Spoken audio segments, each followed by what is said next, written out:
today we are going to make a Nintendo fan game. Or I guess more accurately, we're going to make a mod for Hearts of Iron 4, a map game that serves as a perfect sandbox for projects such as this. Some years ago, I actually worked on making a Zelda fan game in Unity, but stopped because, you know. And I have to mention, plenty of mods on the Steam Workshop technically infringe on copyrighted material, so I'm not worried about a mod I make getting taken down, but let's just say we'll be taking some extra precautions to not poke the bear today. First things first, we need to decide what Legend of Zelda game we'll be stuffing into this map game. Every installment of The Legend of Zelda follows a standard pattern. Link goes on an adventure, gets items, and defeats Ganon, but what I want to focus on isn't necessarily the gameplay, but the geopolitical situation of the game. Some don't really have one, but there are 4 games in particular that I think would be good candidates.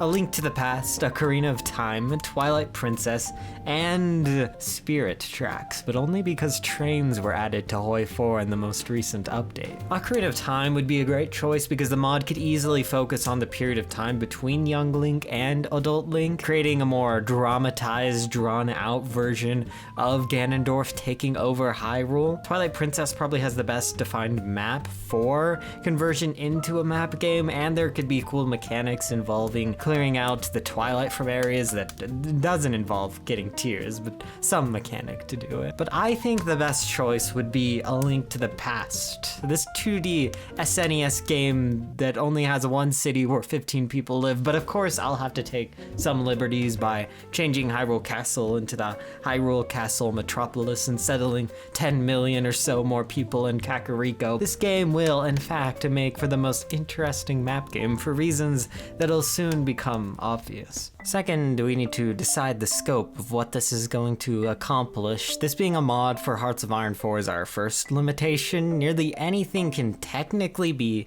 accomplished by utilizing an in-game feature called custom GUIs, basically custom menus modders can code into the game. However, trying to change the game too much ruins the point of making this a mod for Hearts of Iron 4 in the first place. So with this in mind, this will be a map game. Combat will be the focus. Everything we do will be based around this system, and we won't go too crazy with side features. But still, we can experiment with interesting item systems and shops that play directly into the HOI4 gameplay in a unique way. So now with that initial planning done, it's time that we turn our attention to the first step of making a Total Overhaul mod, the world map. I could just put Hyrule on Earth and that would save a lot of time, but I think that would ruin the feeling of making this. So we're going to make our own very cute custom map for Hyrule. And before I do anything technical, it's important to design this map. We wouldn't really have to do it in most cases, but since what exactly Hyrule looks like is so vague, we will have to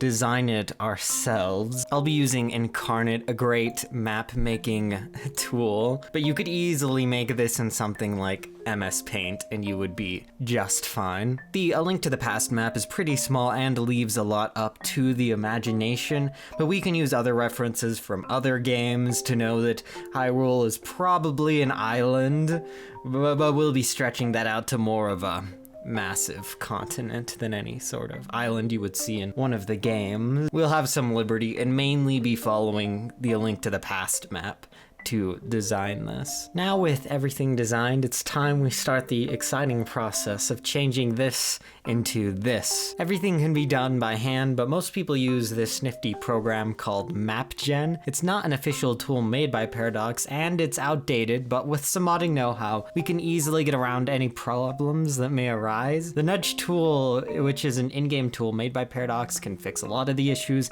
and I've made some scripts that will make the process much faster. First, we'll make our land input map. Water will be colored black, land purple, and lakes green. To do this, I'll select the land area of the concept map and then smooth out any weird edges. I'll also need to ensure that there are no areas where a province less than 8 pixels in size will be forced to form. This will cause some issues. And I should mention too that this here isn't required to make a HOI4 map. It's just required to automate the process of making a map when using using MapGen. Next, we'll make the train input map for MapGen. This is not the train map for HOI4, it'll just help MapGen make a nice train map for us by telling the program what we want in certain regions. Now we'll make the density map. The darker the region, the higher the province density. If you're making your own maps, you'll want to simulate reality by keeping population density high around rivers, coasts, and have state size decrease closer to the equator. Here we'll simply keep density high around areas of interest. Now everything else we should be able to generate from the program, and here is the actual HOI4 terrain map, not the one that we're feeding into MapGen. I'll have to make a few changes later on it though. I may have made the desert not a desert. So with that, we'll be good to export this, and then we can deal with the millions of bugs. After all, this thing was made for HOI4 1.5, and the current game version is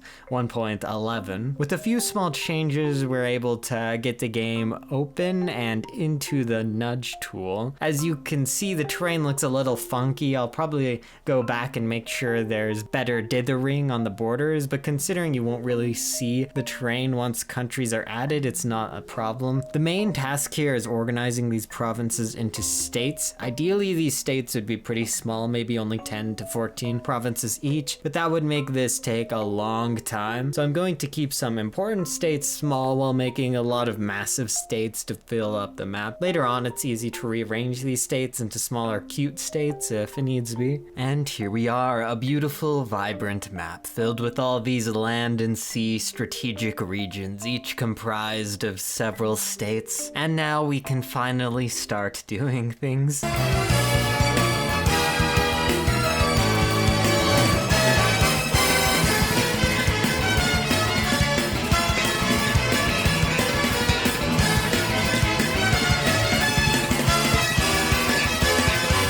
Now we've entered regular single player outside of the special nudge tool mode. I'm first gonna collect some state numbers and write them down on my nice neon pink index card I have for some reason. Then I'll be able to create our first nation, Hyrule, or we might not call it Hyrule specifically, since this is a parody, not necessarily a one-for-one thing we want to make here. And I'll do this for a lot of states, for a lot of different countries too. Technically speaking, everything in A Link to the Past could start out in one nation, Hyrule, under this guy Aghanim, but we'll be spicing things up and making unique nations around the 3 Light World dungeons, one for the Zora and one for everybody's favorite mentor character. This is the point the programming socks have to go on. Now I'll add the new country tag into the game and begin adding this new tag as the owner of the states I noted. We'll also give our new tag a name so it isn't just some weird mysterious unnamed blob on the map. We'll also now populate the rest of the map with several different nations. The goal here will be to make a world system that'll prioritize interesting situations that'll also fit well into the existing HOI4 gameplay mechanics. Of course, I'll elaborate on the specifics later as we go through the exact leader and lore for every country. And now here we stand. As easy as that, we have a brand new continent filled with new nations. We could call it quits now with everybody having this generic color and generic focus tree, but I'm hoping to dash this world with a splash of life. Some much needed vibrance, fun mechanics, leaders, national spirits, decisions, custom GUIs, events, advisors. Here's the color we needed. The only thing filling up the airlog now is a lack of flags, which we can easily fix. And yeah, I know the Triforce is a traditional Japanese symbol that isn't really owned by Nintendo, but hey, this is a completely original concept, so we'll be changing it up. Now we have the Pentaforce, and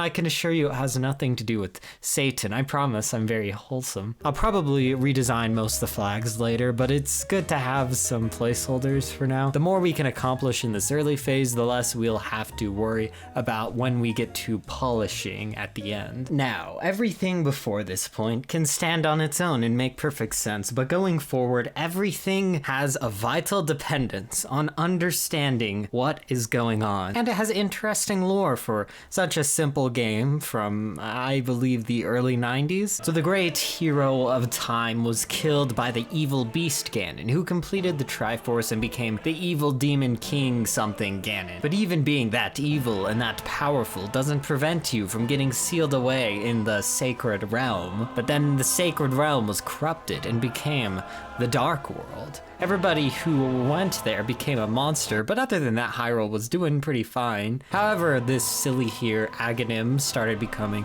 pretty popular. He was a good silly at first, but then became pretty powerful in the kingdom. And then, oh no, who would have guessed? He turned out to be a bad guy. He takes over the kingdom. The king is killed. He starts sending sages to the Dark World. To break the seal, Zelda unlocks her psychic communication ability and sends Link's uncle to his death. And then Link retrieves the Master Sword and confronts Aghanim to save the day, but oh no, he caught Zelda and sends her to the Dark World to finish breaking the seal. But then Link, with his Moon Pearl retrieved from his adventure up to the Tower of Hera, is able to venture into the Dark World without becoming a monster, saves the maidens, or sages, I don't know, and defeats Aghanim once and for all.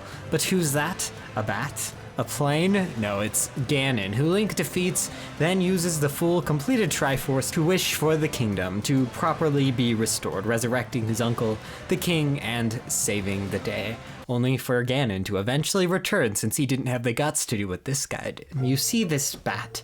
This is our main problem as we make this mod. Who is Aghanim? We have 3 options. 1, Ganon's alter ego. 2, some random guy who was originally good but got possessed by Ganon. Or 3, some guy who was originally good but got corrupted by Ganon. In the original game, option number 1 seems to be canon, but in related material following the game, it seems like option 2 or 3 was canon, and I think option 3 makes for the best story, so we'll be basing Aga, our parody Aghanim, off of this one. Still completely in control of himself, but corrupted by the might of our great Dark World Overlord. So the mod will start a little before the events of the game in the great year of 1936. The king is dead and Aga leads the kingdom of Hydum. However, next door, the wise old man, Sahasrahla, who will be adding some extra syllables to his name, fully understanding what's going on, leads a resistance from the east. Then we have the first dungeon in A Link to the Past, Eastern Palace. This mysterious and once great castle is now crawling with the undead and has been taken over by the Armos Knights, or by an attachment of knights from Armos. These foreign invaders, of course, are secretly being sponsored by Aga to weaken the resistance, which has begun in the outskirts of Eastern Palace. Now we move to the desert, the second dungeon in A Link to the Past. As monsters break through to the light world, this part of Hydum has broken away and begun worshipping one of these creatures hidden away in the palace there. In the north, we have the third dungeon of A Link to the Past, the Tower of Hera. Once the northernmost part of Hydum, it too has been overrun by monsters and cultists worshipping them. We of course also have the Zora or the Flipper friends and the Rito, who technically aren't in this timeline, but someone has to fill up this part of the map. But with all that, we now have to decide how we will make this mod interesting. I usually don't make mods unless they have some sort of fun gimmick, and the gimmick of A Link to the Past, the game itself, was the introduction of the Dark World, a separate world where Link could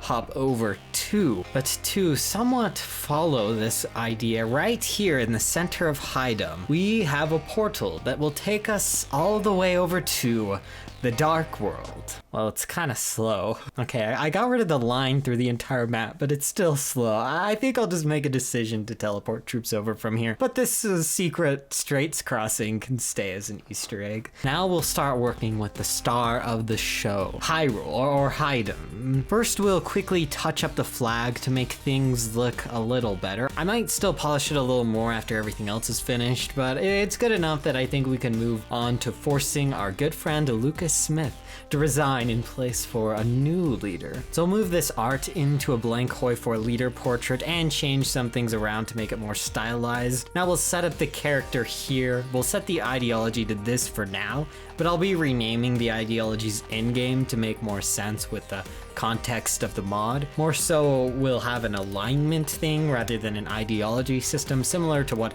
I think HOI4 was originally intending to go for, considering that one of the ideologies is called non-aligned. Now I'll make a few more characters to populate the country. I'll set up a template in Photoshop to stylize some random free for any use stock images and then slightly pixelate them in a separate session. Maybe I'll change them later, but I'll stick with this for now. And here we are. The new characters are in the game. Still have traits to add, but it's done for now. Well, it's done for this country. Now we have to do the same thing for every other country in the game, or at least most of them. First, I've made some generic monster generals for the Dark World nations, and I've made icons for all the advisors I think we'll need. To make advisors, we'll have to edit the character file a bit, adding in small advisor portraits and this new chunk of code here. Now we'll begin outlining focus trees. Most people will make diagrams for them outside of the game, which is smart, but I just use the focus tree code itself as the outline and edit the code to change my outline. We'll make the first half of all the trees first and then return to make the second half once we make the first half for every tree, so we kind of have an idea of how the focus trees will need to interact with each other. This is very important, and most mods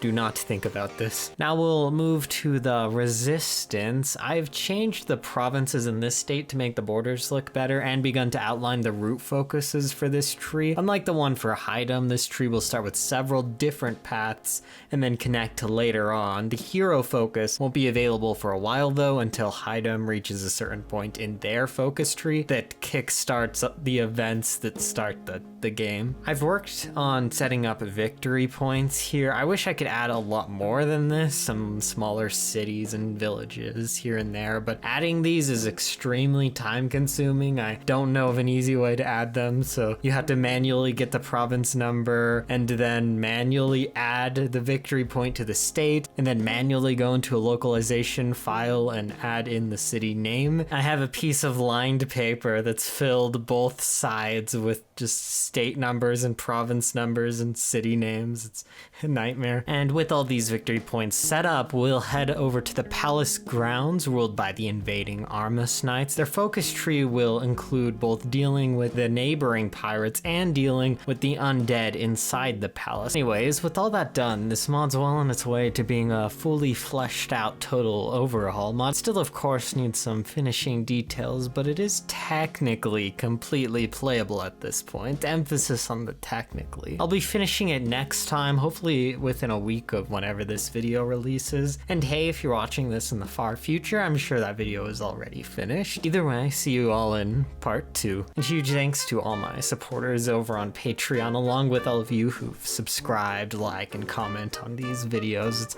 hard for me to express just how much it helps me with the algorithm, or in the case of Patreon supporters, helps me continue making these videos.